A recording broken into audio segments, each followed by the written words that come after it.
12월 18일 새벽 기도의 말씀입니다. 오늘 본문은 욥기 40장 1절로 24절입니다. 여호와께서 또 욥에게 일러 말씀하시되 트집 잡는 자가 전능자와 다투겠느냐? 하나님을 탓하는 자는 대답할지니라. 욥이 여호와께 대답하여 이르되 보소서 나는 비천하오니 무엇이라 주께 대답하리이까? 손으로 내 입을 가릴 뿐이로소이다. 내가 한번 말하여 싸운즉 다시는 더 대답하지 아니하겠나이다. 그때의 여호와께서 폭풍우 가운데에서 욥에게 일러 말씀하시되 너는 대장부처럼 허리를 묶고 내가 내게 묻겠으니 내게 대답할지니라. 내가 내 공의를 부인하려느냐? 내 의를 세우려고 나를 악하다 하겠느냐? 내가 하나님처럼 능력이 있느냐? 하나님처럼 천둥 소리를 내겠느냐? 너는 위엄과 존귀로 단장하며 영광과 영화를 입을지니라. 너의 넘치는 노를 비우고 교만한 자를 발견하여 모두 낮추되 모든 교만한 자를 발견하여 낮아지게 하며 악인을 그들의 처소에서 짓밟을지니라. 그들을 함께 진토에 묻고 그들의 얼굴을 싸서 은밀한 곳에 둘지니라. 그리하면 내 오른손이 너를 구원할 수 있다고 내가 인정하리라. 이제 소같이 풀을 먹는 배의 못을 볼지어다. 내가 너를 지은 것 같이 그것도 지었느니라. 그것의 힘은 허리에 있고 그 뚝심은 배의 힘줄에 있고 그것이 꼬리치는 것은 백향목이 흔들리는 것 같고 그 넓적다리 힘줄은 서로 얽혀 있으며 그 뼈는 놋관 같고 그 뼈대는 쇠막대기 같으니 그것은 하나님이 만드신 것 중에 으뜸이라. 그것을 지으신 이가 자기의 칼을 가져오기를 바라노라. 모든 들 짐승들이 뛰노는 산은 그것을 위하여 먹이를 내느니라. 그것이 연잎 아래에나 갈대 그늘에 서나 늪 속에 엎드리니 연잎 그늘이 덮으며 진의 버들이 그를 감싸는도다. 강물이 소용돌이 칠지라도 그것이 놀라지 않고 요단 강물이 쏟아져 그 입으로 들어가도 태어나니 그것이 눈을 뜨고 있을 때 누가 능히 잡을 수 있겠으며 갈고리로 그것의 코를 꿰을 수 있겠느냐. 아멘. 여러분, 욥기에 이제 우리가 막바지에 다다랐는데요.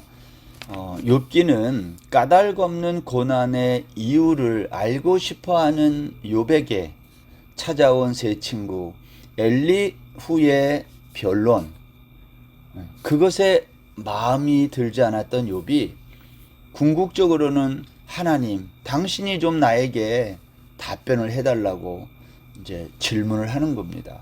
왜 까닭없는 고난을 내가 당해야 합니까? 그 욥의 질문에 대한 하나님의 답변이 38장부터 시작되는 거예요. 그래서 38장과 39장에서 하나님은 욥의 질문에 대하여 하나님이 답변을 어떤 식으로 해요? 하나님은 욥의 질문에 질문으로 다시 답을 하시는 거예요. 그 하나님의 답변의 내용이 뭐였습니까? 너는 창조의 이치에 대해서 얼마나 알고 있느냐? 그거예요. 그래서 우리가 욥기 38, 39장에서 하나님은 창조에 대하여 말씀을 하신 거예요. 그러니까 욥이 그 말을 듣고 뭐라고 대답을 했을까요? 욥이 그것에 대해서 할 말이 없었던 거예요. 왜냐? 욥이 전혀 기대하지 않았던, 예상하지 않았던 하나님의 답변이기 때문에 창조에 대해서 욥은 한마디도 말할 수가 없었던 거예요. 그러자 오늘 40장 오늘 우리가 읽은 이 본문은 하나님이 또 욥에게 말씀하시는 거예요. 하나님이 이 40장에서는 정의에 대한 욥의 생각을 묻는 거예요. 너는 정의가 뭐라고 생각하느냐? 그래서 오늘 1절에 보면 이렇게 시작했어요. 여호와께서 또 욥에게 일러 말씀하시되 트집 잡는 자가 전능자와 다투겠느냐? 하나님을 탓하는 자는 대답할지니라. 무슨 말입니까? 하나님은 욥을 트집 잡는 자, 하나님을 탓하는 자, 무슨 얘기죠? 우리가 지난 전주세 때도 얘기했지만 사람은 아담적 존재인 우리는요, 나 중심적으로 모든 걸 생각해요. 그러니까 정의에 대해서도 내가 중심이 돼서 생각하는 거예요. 옳고 그름이 기준이 누구죠? 내가 기준이 되는 거예요. 오늘 하나님이 욥에게 그 말 하는 거예요. 트집 잡는 자 너, 하나님을 탓하는 자 너 욥, 너는 이제 대답하라는 거예요. 여러분, 욥이 생각하는 정의란 무엇일까요?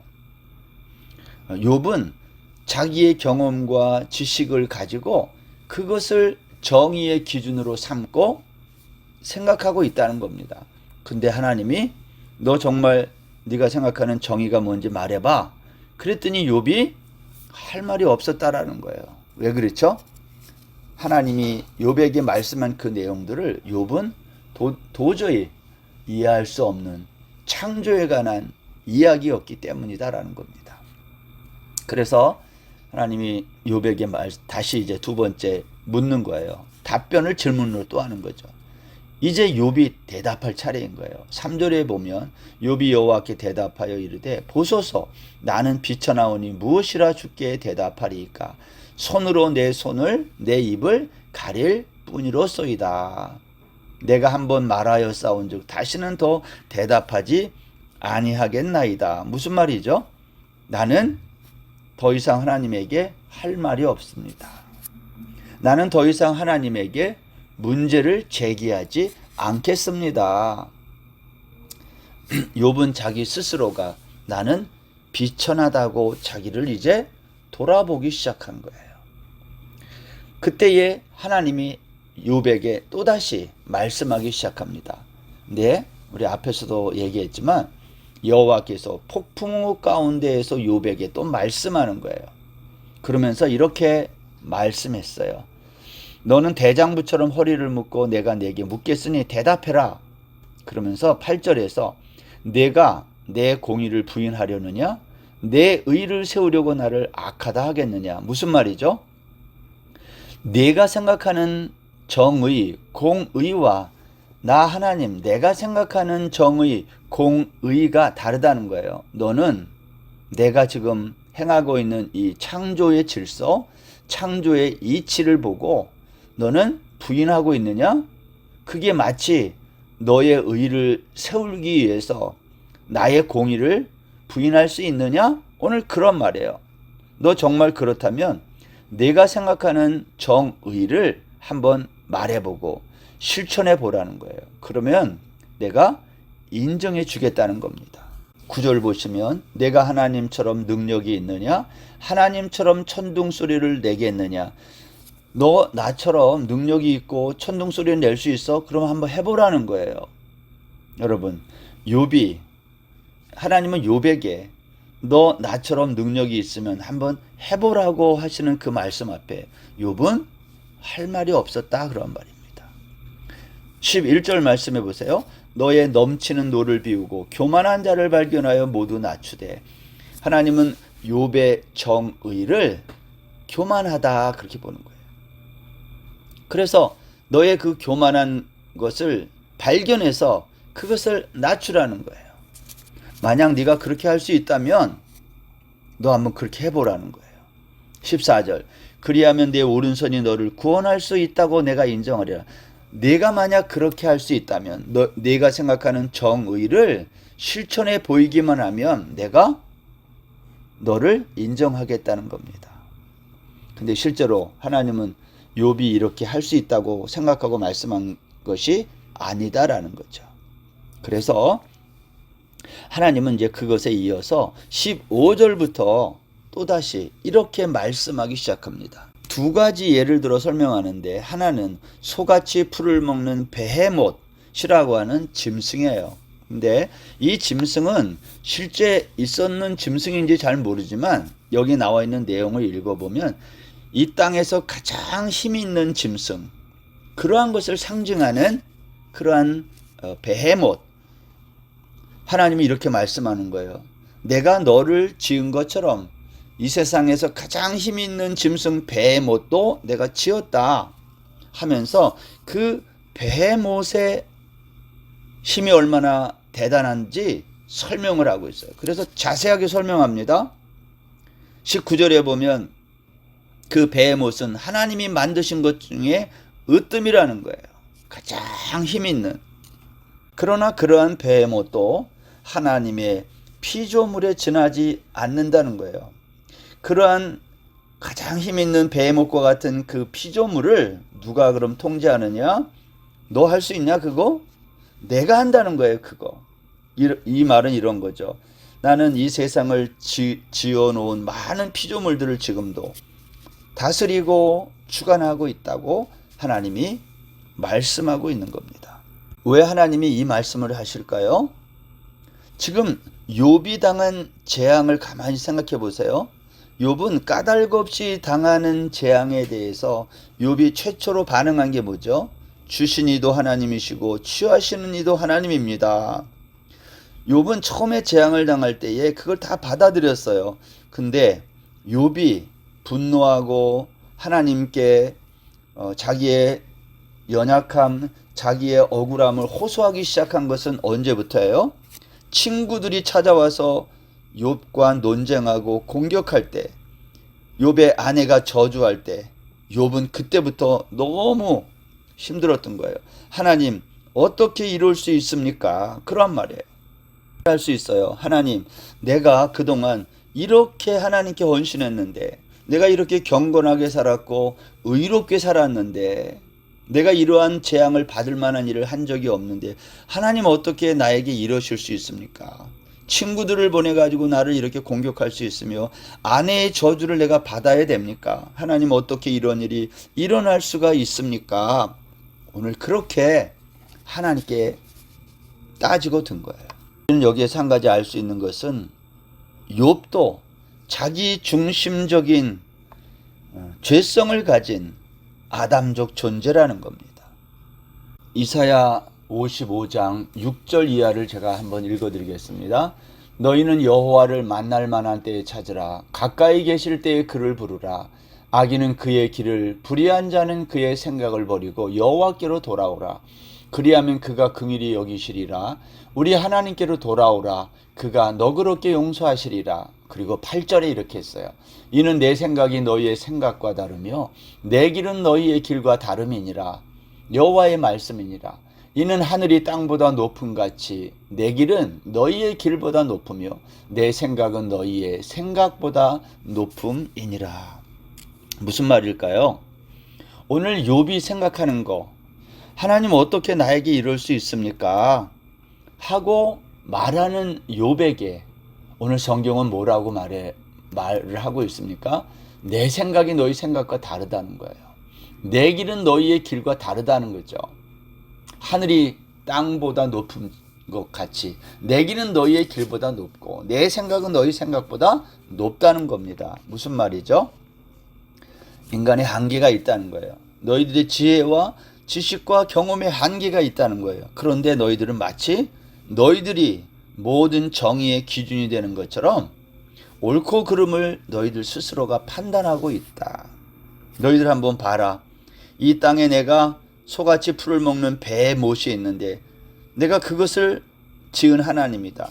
근데 그 베헤못이 얼마나 힘 있는 줄 아느냐? 그의 힘은 허리에 있고 그 뚝심은 배의 심줄에 있고 그것이 꼬리치는 것은 백향목이 흔들리는 것 같고, 여러분 꼬리치는데 백향목이 흔들리는 것 같다. 어마어마한 힘이라는 거거든요. 넓적다리 힘줄은 서로 얽혀 있고 뼈는 놋관 같고 뼈대는 쇠막대기 같다. 어떻게 이러한 짐승이 있을 수 있습니까? 그래서 어떤 사람들은 이 베헤못을 공룡이라고 말하기도 해요. 그것이 베헤못이 어떤 것이 되었든지 중요한 것은 하나님이 창조한 이 땅의 피조물 중에 가장 힘이 있는 그러한 짐승으로 상징적으로 표현되고 있다는 거예요. 근데 그 베헤못을 내가 지었지만 창조했지만 그것을 누가 통치하고 있느냐는 거예요. 내가 한다는 거예요. 베헤못이 눈을 뜨고 있으면 누가 능히 잡을 수 있고 갈고리로 그것의 코를 꿰을 수 있는 사람이 누가 있느냐는 거예요. 아무도 할 수 없다.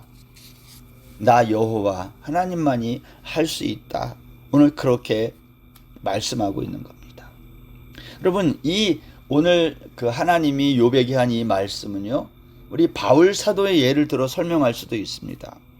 로마서 10장 1절에 가면 바울 사도는 이렇게 말을 했어요. 형제들아, 내 마음에 원하는 바와 하나님께 구하는 바는 이스라엘을 위함이니 곧 그들로 구원을 받게 함이라. 내가 증언하노니 그들이 하나님께 열심히 있으나 올바른 지식을 따른 것이 아니니라. 하나님의 의를 모르고 자기 의를 세우려고 힘써 하나님의 의에 복종하지 아니하였느니라. 여러분, 바울은요, 바울 사도는 율법의 의로 흠이 없었던 사람이에요. 근데 오늘 그랬던 그가 하나님의 의를 모르고 자기의 의를 세우려고 힘써서 하나님의 의에 복종하지 아니했다고 오늘 고백하고 있지 않습니까? 오늘 욥의 상황이 그런 거 아니에요? 욥이 정말 까닭없이 고난을 받아요. 그러나 욥이 까닭이 없이 고난을 받지만 이 모든 세상을 만드신 하나님이 욥에게 아무 이유 없이 그러한 고난이 있게 했을까 하는 거예요. 하나님이 지금도 통치하고 다스린다는 거예요. 저 광야에 사람도 없는 그곳에 거기에 자라나는 풀을 위해 하나님이 비를 내리시는 거 너희들 아느냐 모르느냐? 우리 토요일 말씀에서 그렇게 살폈잖아요. 하나님이 왜 광야에 있는 식물을 위해, 짐승을 위해 비를 내리시고 먹을 것을 공급하느냐는 거예요. 하나님이 모든 것들을 통치하고 다스린다는 거예요. 까닭없는 고난의 이유로 답답해하는 욥에게 하나님은 내가 이 모든 것들을 통치하는 그러한 하나님이라는 것을 너는 알고 있느냐 모르고 있느냐, 오늘 그렇게 물으면서 이 땅에서 가장 힘이 있다고 생각하는 베못이라고 하는 짐승을 예로 들면서 누가 그것을 만들고 누가 그것을 통치하고 있느냐? 베못이 아무리 힘 있는 짐승이라 할지라도 그것은 내가 만든 피조물에 불과하며 내가 지배하고 다스리고 있다. 오늘 하나님이 그렇게 말씀합니다. 사랑하는 성도 여러분, 하나님은 오늘도 저와 여러분을 다스리세요. 욥처럼 까닭없이 고난을 당하는 사람도 하나님이 다스리고 모든 사람을 하나님이 다 알고 계시다는 것을 잊어서는 안 되겠다. 오늘 하루도 이 놀라운 하나님의 통치 아래에 있는 저와 여러분, 하나님의 통치를 받아들이고 고백하는 그러한 삶을 살게 해달라고 주님께 기도하고 나가는 복된 하루 되시기를 바랍니다. 기도하겠습니다. 하나님 아버지, 이유 없는 고난 속에 힘들어하는 사람들이 있다면 오늘 이 욥기의 말씀을 들으면서 하나님이 어떤 분이신지를 다시 한번 깨닫는 귀한 시간이 되게 하여 주옵소서. 우리가 생각하는 정의와 하나님이 생각하는 정의가 다르다는 것을 깨닫게 하여 주옵소서. 오늘 하루도 그 하나님을 우리의 구주로 영접하고 동행하는 저희들 다 되게 하여 주옵소서. 감사하며 예수님의 이름으로 기도드립니다. 아멘. 오늘 하루도 평안하세요.